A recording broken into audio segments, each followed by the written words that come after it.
Hi guys, Miss Laing-Taylor here, and as promised, I am providing a little digital support for the resources and materials that I sent home for your children. This is for my intensive reading class, and you guys in my intensive reading class, you are more familiar with what we've been working on for the last week or so, with summarizing and paraphrasing and being able to tell the difference between the two. Okay, so we're gonna go through the PowerPoint. This particular PowerPoint, it may look the same as the one that you will get another one on Wednesday. So this one may look the same, however, it's a little bit different.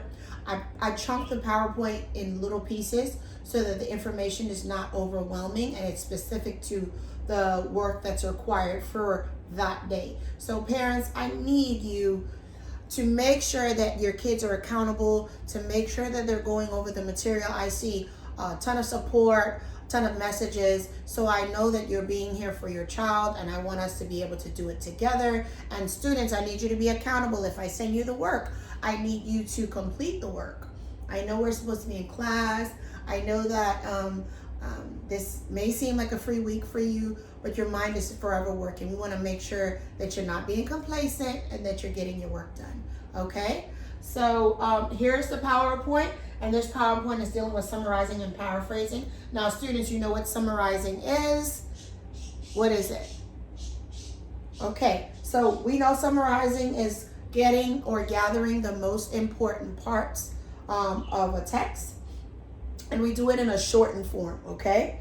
And we know that paraphrasing is putting things or text in our own words, okay? So now that we have established that we know what summarizing and paraphrasing is, we can say the difference between them is shortening and putting the text that's written originally by the author in our own words to show that we have understanding, okay? So now we're gonna work on IPOP. And IPOP, you're gonna see this, and the other one that I'm gonna send Wednesday, it's petal plot summary. So this one is a little bit different. So you have to scroll through the PowerPoint to see the assignment, okay?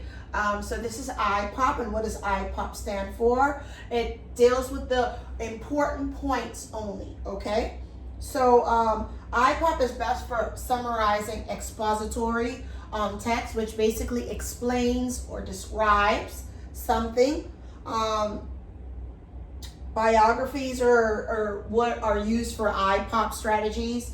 And then we have this layout. Students, you're going to be taking notes. I know your binders are in my classroom. However, you can get a piece of lined paper, and I want you to take notes and gather them and keep them together in a nice pile, okay? If there's anything that you need to submit, I need you to submit it. You can screenshot it and send it by email, or you can screenshot it and send it on Remind, okay? All right, so now when we're establishing the important points, we have to realize and understand what the topic is. Now, the topic is not the title, but the overall point of what the reading is about. Now, we have our first, second, third, fourth point. So you'll see that. And then we have 4 steps. Now, usually I do a step method when I'm teaching, so parents that the kids will know and have a strategy on answering questions. I know FSA, we're not sure what's going to happen with that, but students still need a strategy on being able to summarize text, especially when they're lengthy and wordy. We need to establish structure, okay? So first we're going to read the passage. Second, we're going to skim through the passage, underline the important details. These are things we do already, kids. Organize the ideas in the order of importance or in chronological order, and then we're going to write a summary. So now, guys, what I want you to do is start structuring yourself to plan. The most important part of creating a summary is to plan. You guys know we use graphic organizers in class, so it's important to do that, because sometimes the information can be overwhelming, or you can get flustered when you have to do so much in such little time. So if we plan accordingly on the front end of, okay, that's a message. If we plan accordingly on the front end of our writing will become more structured and smooth, okay? So now, here is a text that you're gonna read, and we're going to summarize what this text is describing. So my kids know that when we're creating a summary, we deal with the 5 W's and the H. Now, my students know the 5 W's and what they stand for. So we know the who, the what, the when, the why, the where. And then the H would be the how. So in reading this is called Poodaloopa Dogs, okay? And it's by Dana Scully.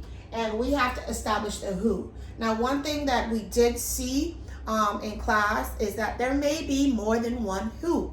Now, if there's more than one who, we have to establish that there's a main who, because that main who would now connect to what is the main who doing, where are they, when is it, why are they doing what they're doing, and then how would we describe what happened next, and how did it make them feel, okay? So these are the things that, I think I did everything. Where? Okay, I think that with that, once we know our 5 W's, kids, you're going to underline. See, first of all, I want to know that this is the title of this. I'm going to see if I can highlight it on the screen, right? So the title we have, let's see. I don't want to save that. Okay, let's see. There we go.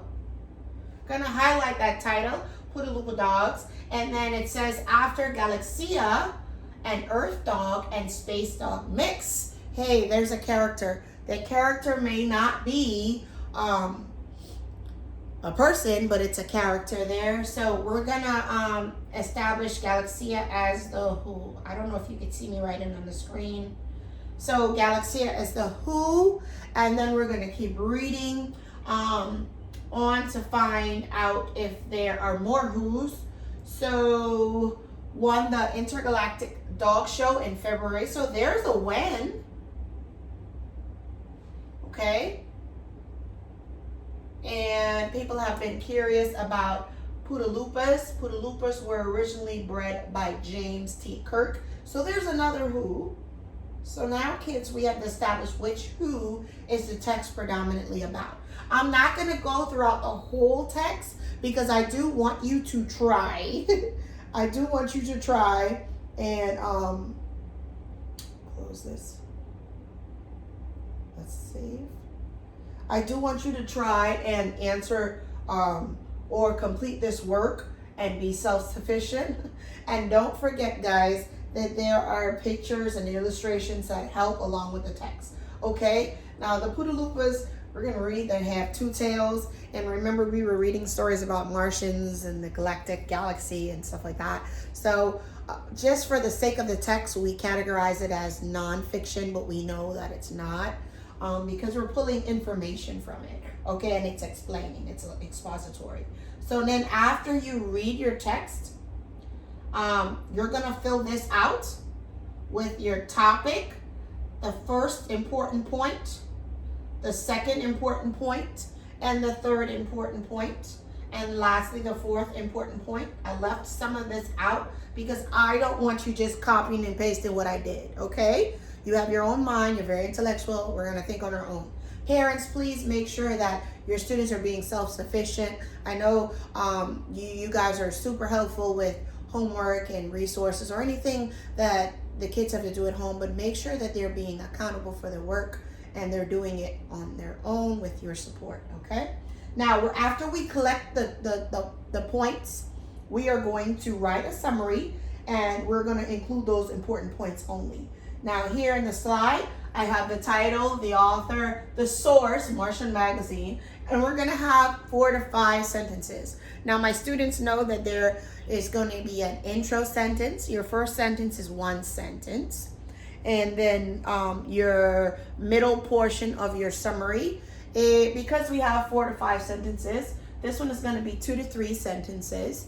And then our last sentence or outro. We don't really need a conclusive sentence for this because we want to make sure that we're focusing on the most important points. So overall, we're going to have 4 to 5 sentences, and as we write our summary. Okay, guys, that's a wrap up of what's expected for today and tomorrow. So students, if you want to just work on organizing your summary today and then tomorrow work on writing your summary, as well as doing 1 or 2 exercises, which I will have a video up for that as well. You can do that. I know that you have other teachers giving you work, and I know that I don't want you to be overwhelmed, and I'm here for you. You can reach out to me if you need any additional help with any of the resources or any of the material that you need.